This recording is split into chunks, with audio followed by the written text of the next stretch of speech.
अस्सलाम वालेकुम जी गाइस, ये डक्टिंग यूनिट है जिसको पैकेट यूनिट बोलते हैं।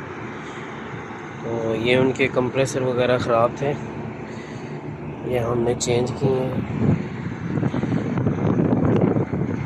ये तीनों के तीनों कंप्रेसर इसमें अभी नए डाले हैं। मानी भाई,